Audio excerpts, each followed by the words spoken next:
네,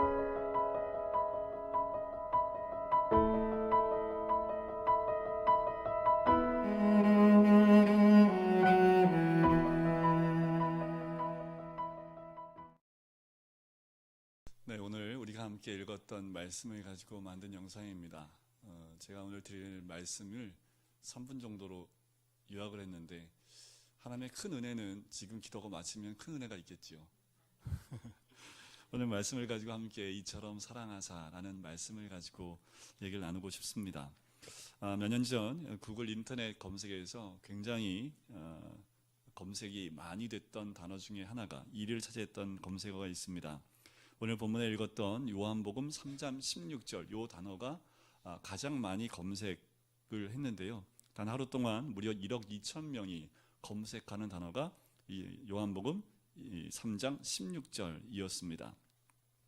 이렇게 검색이 된 이유는 요한복음 3장 16절의 사나이라고 불리는 팀 티보라는 미식 축구 선수 때문에 그렇습니다. 이 사람은 기적의 사나이라고 불립니다. 플로리다 대학에 미식 축구를 했었고요. 약체 프로팀에 들어가서 역전으로 우승을 이끄는 선수였습니다. 그는 어디에다가 이걸 적었었냐면, 여러분들 그 야구 선수나 미식 축구하는 선수들을 보면 눈 밑에 검은색으로 뭔가 칠해 놓은 곳 보셨을 겁니다. 이게 뭐냐면 햇빛 반사를 막기 위해서 눈에 그리는 아이 블랙이라는 겁니다. 그런데 이 티보라는 선수가 아이 블랙 위에 시커머니까 흰색으로 존 3.16이라고 적은 거지요. 요한복음 3장 16절을 적어 놓게 됩니다. 그리고 이 경기를 뛰게 됩니다. 이 모습을 본 프로협회에서 티보 선수의 얼굴에 문제를 제기 삼아서 이 문자를 적지 못하도록 금지를 하게 됩니다. 티보 선수가 거기에 굴하지 않습니다. 그래서 방법을 바꿨습니다. 점수를 얻을 때마다 세레모니를 하는데, 세레모니를 어떻게 하냐면 한쪽 무릎만 꿇고 그리고 기도하는 모습으로 세레머니를 해요. 이것이 큰 열풍이 돼서 그 시대에 그때 몇 년 전에 미국 사회에 큰 열풍을 일으켰고, 많은 사람들이 가정에서, 버스 안에서, 그리고 비행기 안에서, 사무실에서 똑같이 세레모니를 같이 하는 그 모습이 TV에도 많이 나오게 됩니다. 근데 우리가 잘 알고 있는 한국 출신 선수 있습니다. 그가 누구냐면 하워드 선수 아시죠? 그 선수는 피츠버그 팀에서 경기를 하는데요. 이 티보라는 선수가 소속되어 있는 그 팀은 약체 팀입니다. 그런데 이 강팀과 붙게 돼요. 그런데 너무나 기적적으로 이 연장전에 돌입하게 됩니다. 그리고 연장에 돌입한 11초 만에 이 티보 선수의 활약으로 그 약체 팀이 강팀을 이기게 됩니다. 전 미국이 발칵 뒤집히는 그 순간이었습니다. 그런데 그날 뉴스에서 참 재미있는 통계가 발표되게 됩니다. 경기 중에 그 티보 선수가 공을 던진 총 거리가 나왔는데 316야드로 찍혀 있고, 평균 거리가 31.6야드로 찍힙니다. 그리고 경기 종료 순간 시청률이 나왔는데 31.6%라는 숫자가 나왔다라는 거지요. 그러니까 사람들이 그 눈 밑에 적혀 있는 숫자를 기억하고 있는데, 나중에 뉴스에 나와 있는 이 통계 자료를 보면서 316이라는 단어가 숫자가 계속 나오니까 사람들 가운데 궁금증이 더 나오기 시작을 한 거지요. 그래서 그날 검색에서 1억 2천 명이 동시에 요한복음 3장 16절이 뭐냐라고 검색을 했다고 합니다. 한 젊은 풋볼 선수, 자기의 경기력을 자랑하려고 했다는 것이 아니라 성경 구절을 더 알리고 싶은 마음에 있었던 그 말씀, 오늘 성경 본문에 나와 있는 요한복음 3장 16절 말씀입니다. 이런 얘기들을 합니다. 성경이 66권으로 되어 있고요. 총 1189장으로 되어 있습니다. 절수만 해도 3만 구절이 넘어요. 그런데 이 모든 것을 다 없어져야 된다고 했을 때, 그 중에 딱 한 절만 남길 수만 있다라고 한다면, 우리 목사님들이 이구동성으로 얘기하는 그 절이 오늘 본문 말씀입니다. 요한복음 3장 16절 말씀이라는 거지요.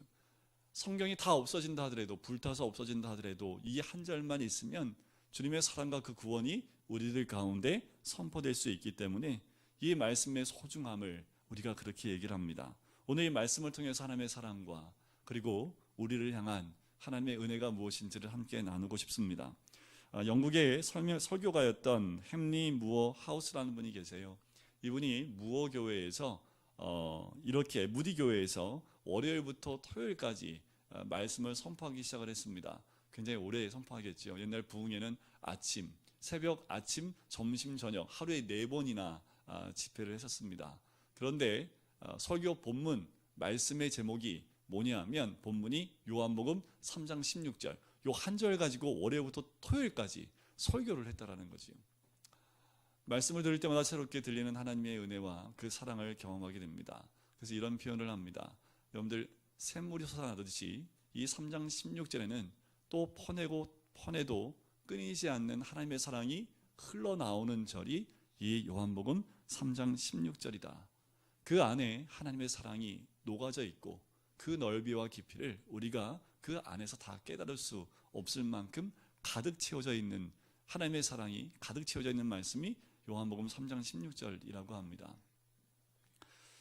이런 말씀이 있어요. 제가 들은 말씀인데 그 원로 목사님들끼리 모이는 모임이 있습니다. 원로 목사님이 누구냐 하면 이제 목회를 다 하시고 은퇴하신 목사님들을 원로 목사님이라고 합니다. 원로 목사님들은 연세가 많으시겠죠. 연세가 많으신 원로 목사님들끼리 모임이 있었습니다. 그래서 이제 부부 동반으로 이렇게 모이는데 한 원로 목사님 유독 사모님을 부르는데 달링, 자기야 이렇게 부르시는 거예요. 굉장히 여러분들 듣기에도 좀 그러시죠, 그죠? 근데 연세가 많으신 70이 훨씬 넘으신 원로 목사님이 70이 넘으신 사모님을 달링이라고 부르니까 옆에 있던 원로 목사님들이 자꾸 째려보는 거예요. 왜 그래 저 사람 하면서 자꾸 째려보는 거예요. 그런데도 전혀 굴하지 않고 여보, 달링 막 이렇게 부르는 거예요. 그래서 이제 보다 못한 옆에 있는 친구 원로 목사님이 귀에 대고 얘기했대요. 야, 닭살 돋으니까 그렇게 부르지 마. 이렇게 얘기를 했더니 이 원로 목사님이 하시는 말씀이 야, 좀 봐주라. 이름이 기억 안 나서 그래.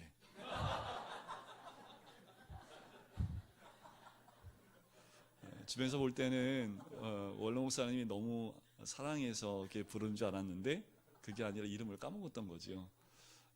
제 말씀을 드리는 것은 우리가 눈에 보이는 사랑은요, 속이 비어 있는 사랑이 있을 수도 있습니다. 이렇게요. 우리가 보일 때는 정말 좋은 것 같지만 속이 비어 있는 그 정말 내용이 없는 사랑이 있을 수도 있습니다. 하지만 오늘 본문에 나와 있는 이 말씀은요, 정말 가득가득 채워져 있는 우리가 감당할 수 없는 하나님의 사랑이 한 문장으로 적혀 있다라는 거지요. 오늘 본문의 16절 말씀의 핵심 말씀이 이겁니다. 하나님이 세상을 이처럼 사랑하사. 간단하잖아요, 그죠? 그런데 이것을 어떻게 깨달을 수 있을까? 사도 바울이라는 사람이 이처럼 사랑하사라는 그 사랑을 조금이나마 실감나도록 표현하기 위해서 이걸 공간 개념으로 좀 표현을 했습니다. 그래서 에베소서 3장 18절 이하에 보면 이런 말씀을 적었습니다.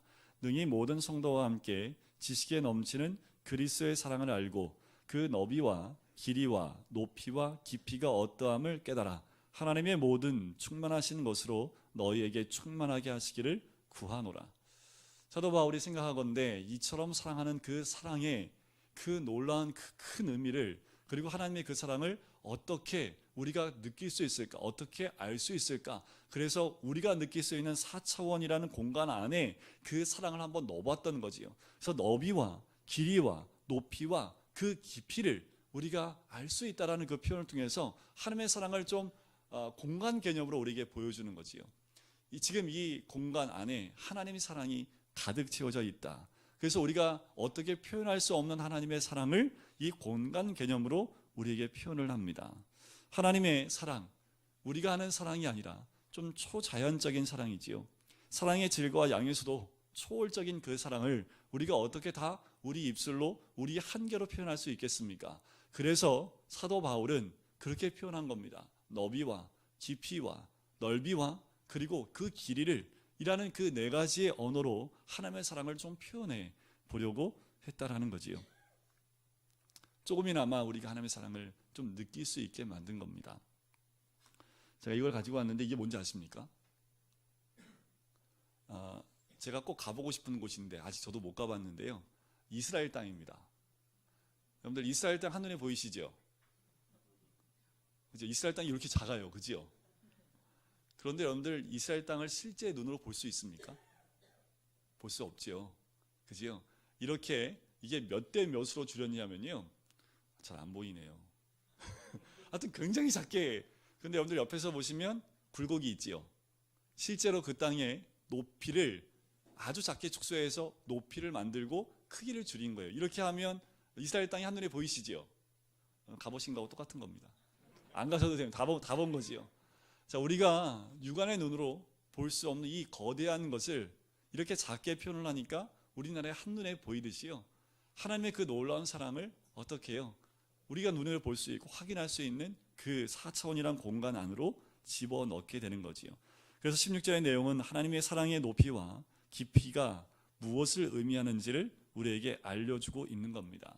자, 하나님이 세상을 이라고 얘기합니다. 그 세상이 무엇일까라는 거지요. 그 세상은 구원받아야 될 모든 사람들, 이 땅에 있는 모든 사람들을 의미합니다. 하나님이 세상을 이처럼 사랑하사 하나님이 만들어 놓은 모든 세상 만물을 구원하기 위한 구원의 대상자, 그 모든 것을 세상이라는 한 단어로 표현을 하고 있는 겁니다. 다시 말씀을 드리면 하나님이 세상을 이처럼 사랑하사 누구를 사랑하실까요? 저를 사랑하십니다. 하나님은 이 땅에 있는 모든 사람을 사랑할 뿐만 아니라 또 누구를 사랑하신다고요? 나를 사랑하신다고요. 나를 얼마나 사랑하시는지 하나님이 정규를 이처럼 사랑하사 그 사랑을 이렇게 우리 세상을 사랑하는 것처럼 우리 한 사람 한 사람을 사랑하고 있다라고 말씀을 합니다. 그 하나님 어디 계신데요? 저 높고 거룩한 곳에 계신데 아주 작고 미천한 작은 나를 사랑하신다. 그 높이와 그 깊이는 이 말씀 안에 그대로 녹아져 있는 거지요. 이처럼 사랑하신다고 말씀을 하세요. 여러분들 나를 향한 하나님의 사랑이 얼마나 큰지, 저를 향한 하나님의 사랑이 얼마나 큰지 아십니까? 저는 믿지 않는 가정에서 태어났거든요. 처음부터 교회를 나갔던 사람이 아닙니다. 전혀 교회라는 곳을 가지 않았고 저희 집은 불교 집안이었거든요. 곳곳에 뭐가 붙어 있을까요? 노란색의 빨간 글씨들이 많이 붙여있던 가정이었습니다. 그런데 그 가운데 제가 믿음을 갖게 된 거지요. 근데 믿음만 가진 게 아니지요. 제가 뭐가 됐습니까? 기적이라니까요. 이게 하나님의 그 사랑은요, 제가 지금 짧은 몇 마디로 표현을 하고 있지만 제가 교회를 다니고 지금 이 순간까지의 모든 것을 딱 한마디로 하나님이 이처럼 나를 사랑하신 거지요. 이걸로 표현할 수 있는 겁니다. 하나님이 저를 사랑하지 않으셨으면 구원의 그 기회를 얻을 수도 없고요. 저는 교회를 다닐 때 우리 어머니가 반복해서 말씀드리지만 왜 교회 나가는 걸 허락하신지 아세요? 교회 나가면 남자들이 술, 담배 안 하더라. 이것 때문에 저희 아버지가 술, 담배를 참 많이 하셨거든요. 그랬더니 이제 교회 나가면 술, 담배 안 한다라는 그 말에 저를 교회 나가는 거 허락을 하신 거지요. 그래서 꼭 부탁한 말씀이 하나 있어요. 너무 깊게 빠지지 마라.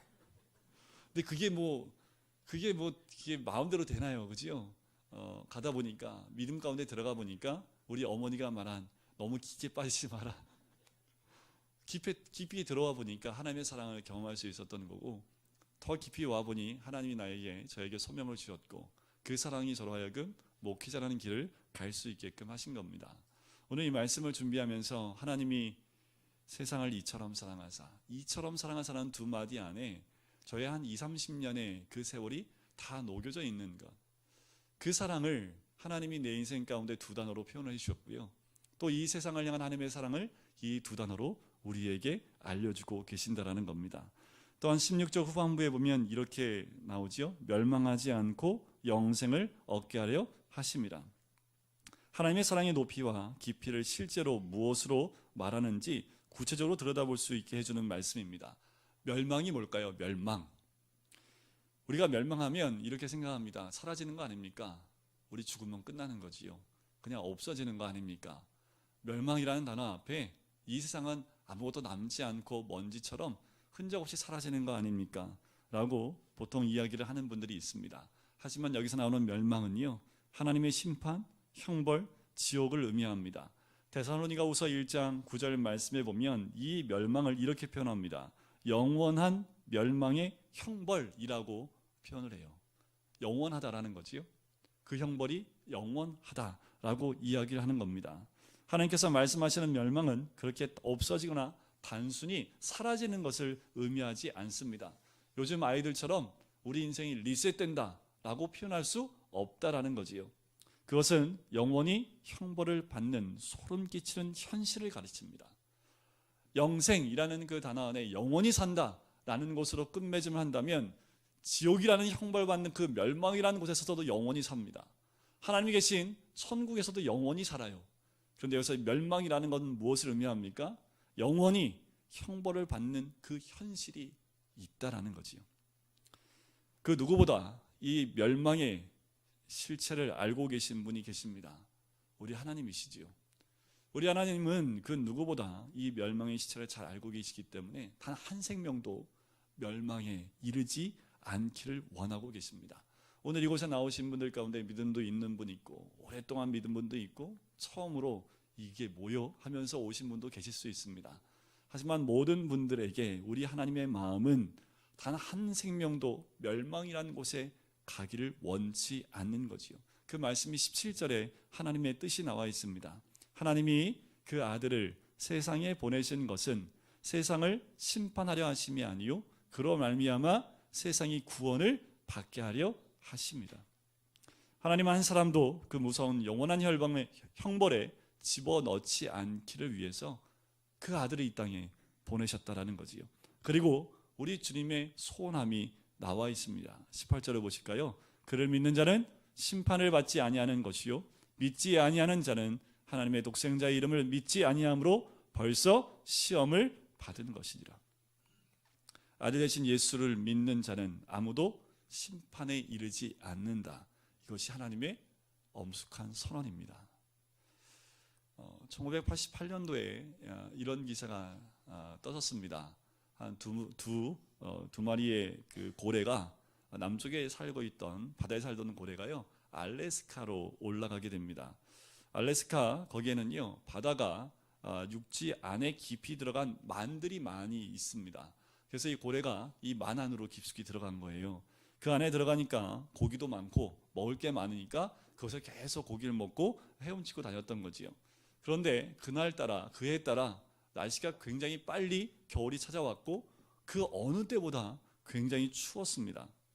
그럼 어떻게 될까요? 알래스카는 바다까지 얼잖아요, 그죠? 근데 어느데 어디부터 얼겠습니까? 낮은 데부터 얼겠지요. 낮은 데부터 꽝꽝 얼기 시작을 해서 결국은 이 두 고래가 빠져나갈 수 있는 통로가 얼음으로 막히게 됩니다.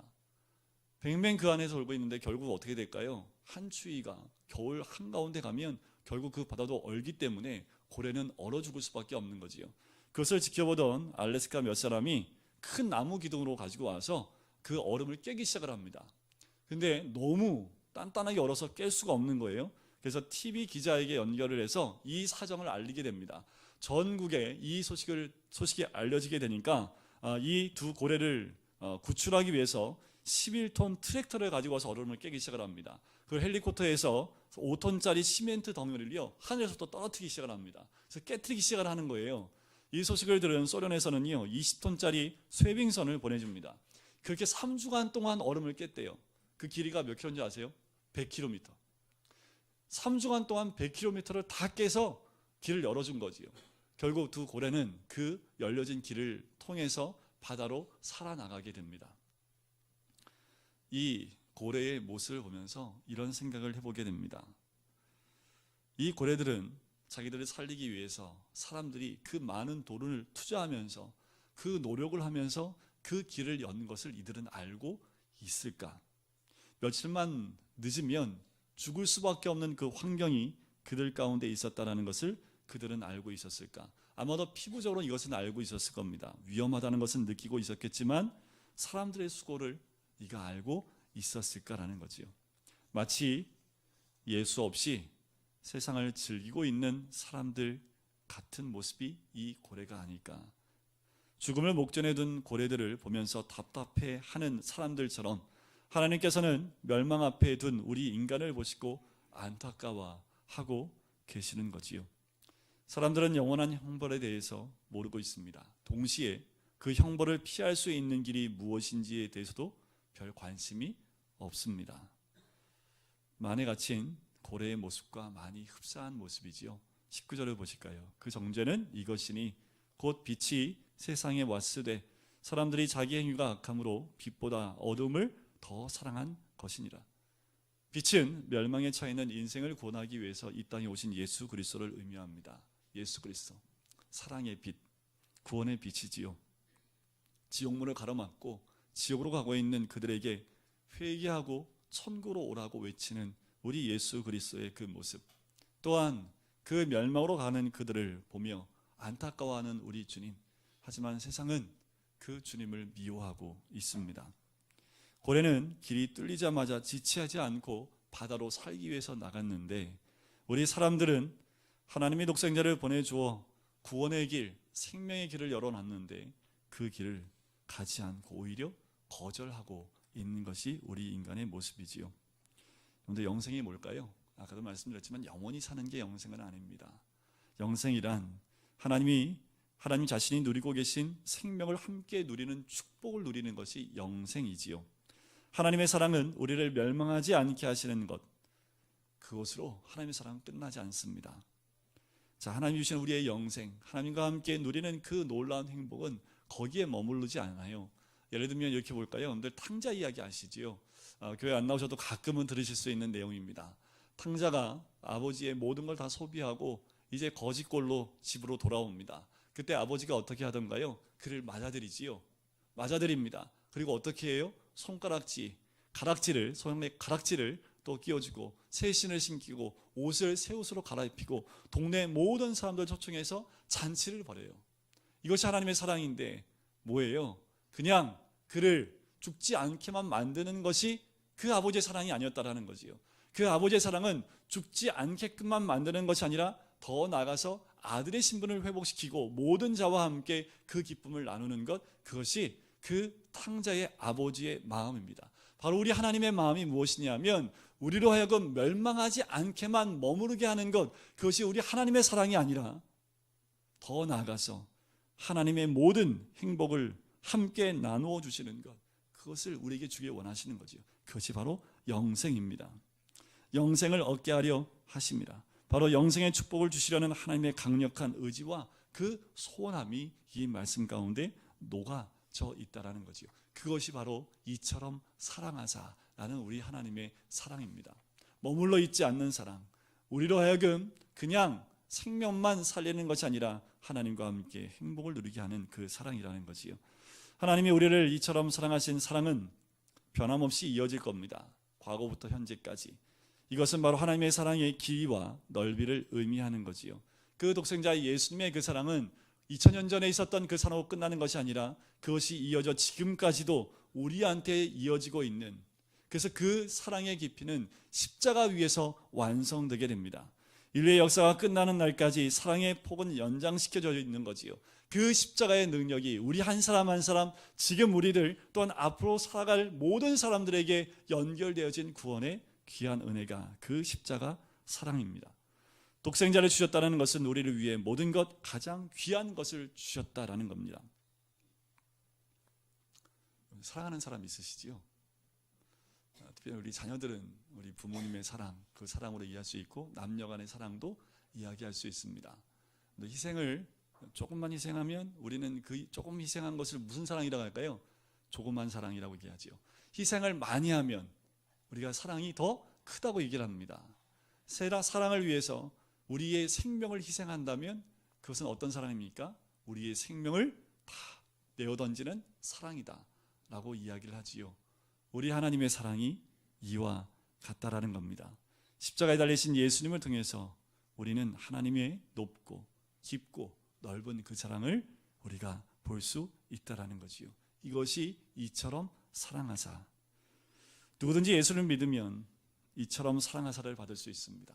중요한 것은 그 예수님의 십자가, 우리를 구원하시기 위한 예수 그리스도를 믿음으로 이처럼 사랑하사를 우리가 누릴 수 있다라는 거지요. 만약에 우리가 주님을 믿음으로 받는데 이러면 더 잘 믿을 거란 전 생각이 있습니다. 구원받기 위해서 예수를 믿을 때 1억 가지고 오면 그러면 구원받을 수 있습니다. 아마 그럼 1억 가지고 올걸요. 여러분들 서울대에 들어가면 구원을 받는다면 아마 정말 머리 터지게 서울대 다 들어가실 겁니다. 그죠? 또 우리가 어떠한 힘이 있다고 한다면 여러분들 다 몸짱 되시지 않겠습니까? 조건이 붙으면 어쩌면 우리가 더 열심히 그것을 쟁취하기 위해서 하지 않을까. 그런데 이 믿음이라는 것은 아무 조건이 없는 겁니다. 예를 들면 우리 자녀를 사랑하는데 조건이 있던가요? 우리 어머니와 아버지가 자녀를 위해서 모든 것 다 주시는데 조건이 있던가요? 너 내일 아침에 7시에 안 일어나면 밥 안 줘. 안 일어난다고 밥 안 줘요? 밥 주지요. 우리 자녀에 대한 사랑이 조건이 없듯이 하나님은 우리 한 사람 한 사람에 대한 사랑에 조건이 없습니다. 단 한 가지지요. 그냥 주님만 바라보시면 됩니다. 우리 주님을 올려다 보시면 되는 거지요. 주님을 바라보고 믿기만 하면 우리 주님은 이처럼 사랑하사라는 그 사랑의 그 큰 놀라운 사랑을 우리 가슴으로 다 받아 안을 수 있는 그 은혜를 주시는 겁니다. 바로 제가 평생 예수님을 믿고 난 다음부터 누리는 이처럼 사랑하사라는 그 사랑이라는 거지요. 먼저 믿은 우리들, 여러분들 사랑은 글로 배우는 게 아닙니다. 사랑은 지식으로 배우는 게 아니지요. 사랑은 체험입니다. 사랑은 마음으로 하는 거지요. 사랑은 우리의 몸으로 느끼고 우리의 몸으로 체험하는 겁니다. 그 체험하기 위해서 가장 중요한 것은요, 믿음으로 들어오면 됩니다. 믿음의 문을 열고 들어오시면 우리 모두는 하나님의 그 사랑을 경험하게 될 줄 믿습니다. 이곳에 나온 우리 모든 성도님뿐만 아니라 교회에 처음 나오신 모든 분들이 그래요, 이 짧은 말씀을 가지고 하나님을 이해할 수 있지는 않습니다. 하지만 제가 경험한 이처럼 사랑하사라는 그 사랑이 시간이 지나도 변하지 않고 더 깊어지고 더 높아진다는 것을 제가 깨달았기 때문에 여러분들에게도 그 사랑을 한번 나누고 싶습니다.